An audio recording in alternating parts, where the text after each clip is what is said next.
Class आज हम लोग बैट्रैकोस्पर्मम की रिप्रोडक्शन से स्टार्ट लेंगे। सबसे पहले आप बुक का पेज नंबर 153 निकालें, उससे एसेक्सुअल रिप्रोडक्शन वहाँ से स्टार्ट करते हैं। एसेक्सुअल रिप्रोडक्शन क्या है कि भाई नॉन मोटाइल स्पोर्स प्रोड्यूस होंगे और उन स्पोर्स को मोनोस्पोर्स कहते हैं। वो तब प्रोड्यूस होते हैं कि बैट्रैकोस्पर्मम में एक स्टेज आती है चेंट्रेंसिया स्टेज, उस स्टेज के दौरान ही मोनोस्पोर्स प्रोड्यूस होते हैं जो कि एसेक्सुअल स्पोर्स हैं। इसके अलावा इसकी अपनी बॉडी में से मोनोस्पोर्स प्रोड्यूस नहीं होते, सिर्फ चेंट्रेंसिया स्टेज में से होते हैं। अब ये चेंट्रेंसिया स्टेज क्या है ये आगे लाइफ साइकिल में आपको पता चलेगी। मोनोस्पोर्स क्या है आप इस फिगर में देखें कि ऊपर जो दो पिक्चर्स दी हुई हैं उनमें चेंट्रेंसिया स्टेज दिखाई गई है कि उसमें फिलामेंट के टर्मिनल एंड्स पे मोनोस्पोर्स बन रहे हैं।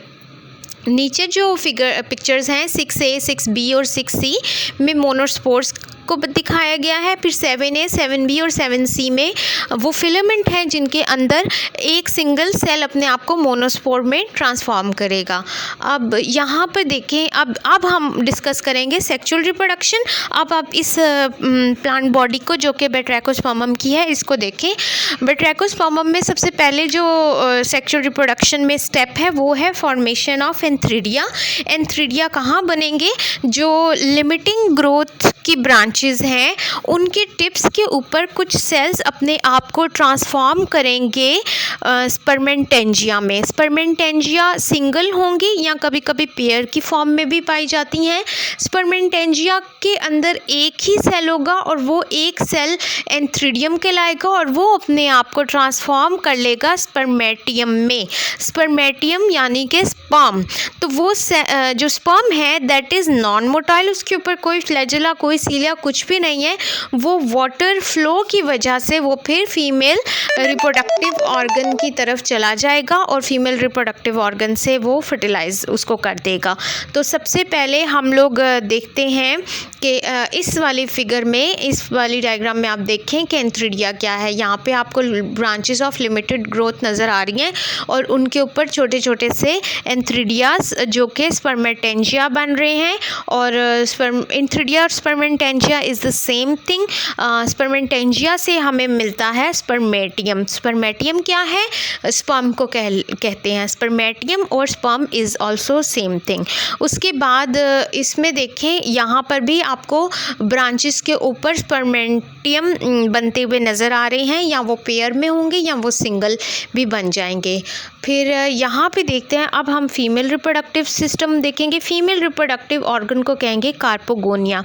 कार्पोगोनियम क्या है? कार्पोगोनिया भी इसी तरह ब्रांचेस ऑफ लिमिटेड ग्रोथ में से कुछ ऐसी ब्रांचेस होंगी जिनकी टिप्स अपने आप को कार्पोगोनिया में ट्रांसफॉर्म कर देंगी। कार्पोगोनिया का जो सेल है उसके अगर आप स्ट्रक्चर को देखें तो इस डायग्राम ए में देखें कि ये ब्रांच है और इसके ऊपर वाला टिप वाला जो सेल है वो थोड़ा सा इलोंगेटेड है, लंबा सा है, और उसकी जो ऊपर टिप है उसको ट्राइकोगाइन कहेंगे। नीचे जो बेस है उसको माइरोफोर कह रहे हैं। अब ये जो ट्राइकोगाइन है ये असल में रिसीविंग एंड है, या कह लें रिसीविंग पोर्शन है जो स्पर्म को रिसीव करता है। और नीचे जो इसका बेस है उसमें प्रेजेंट है एक न्यूक्लियस, और वो न्यूक्लियस जो है वो है एग, फीमेल का वो एग है। इसके नीचे जो सेल्स हैं वो 4 सेल्स हैं और उन 4 सेल्स को हम लोग एस्कोकार्प कहते हैं। मतलब कि इसके ट्राइकोगाइन वाले सेल से नीचे जितने भी 4 सेल्स हैं वो हैं एस्कोकार्प। अब आप इस फिगर में देखें तो यहाँ पर हो रही है फ्यूजन। फर्स्ट डी में आप देखें फ्यूजन हो रही है कार्पोगोनियम के साथ स्पर्मेटियम की।